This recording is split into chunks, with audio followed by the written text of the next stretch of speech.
In Carl Jung's Man and His Symbols, he says, "It is not merely the shadow side of our personalities that we overlook, disregard, and repress.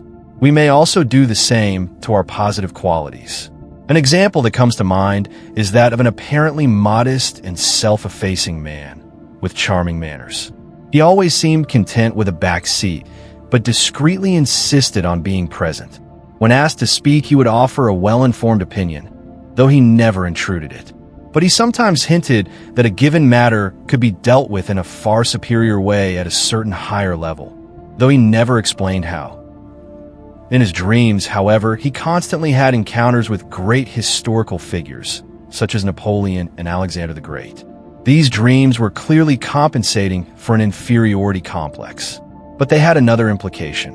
What sort of man must I be, the dream was asking, to have such illustrious callers?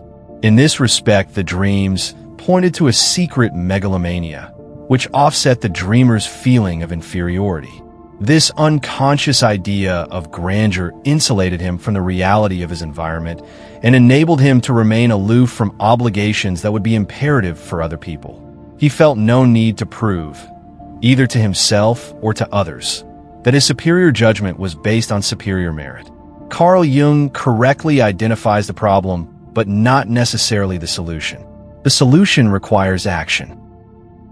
One profound thing modernity has stolen from us is the ancient caste system of traditional European monarchies, a hierarchical order rooted in spiritual principles rather than mere economics or chance. In this system, society was divided into four symbolic classes: the solar royal caste, the divine sovereigns, embodying spiritual authority and kingship by birthright, often seen as representatives of higher cosmic order; the warrior nobility caste, those who protected and governed through courage, honor, and mastery of the sword; the merchant caste, those skilled in trade, commerce, and material production; the serfs/peasants, the laborers tied to the land, providing the foundation for society.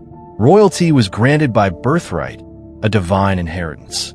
However, ascent from the lower classes was possible through rigorous inner work and self-mastery.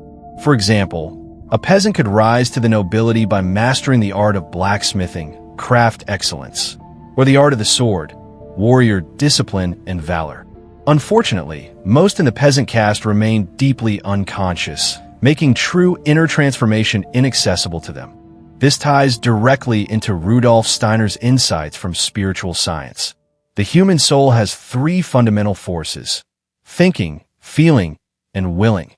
Carl Jung's dream analysis can help you identify your inferiority complex, or shadow aspects. But mere awareness of the problem is not enough. You need willing. You must engage in active self-mastery and do the necessary inner work to awaken and unlock your inner I am, the divine spark, the higher self that dwells within. Stop remaining unaware of your positive capabilities. You possess limitless potential. The I am lives inside you. Claim it through disciplined will, conscious effort, and inner transformation. Engage the self. Align with your higher I am.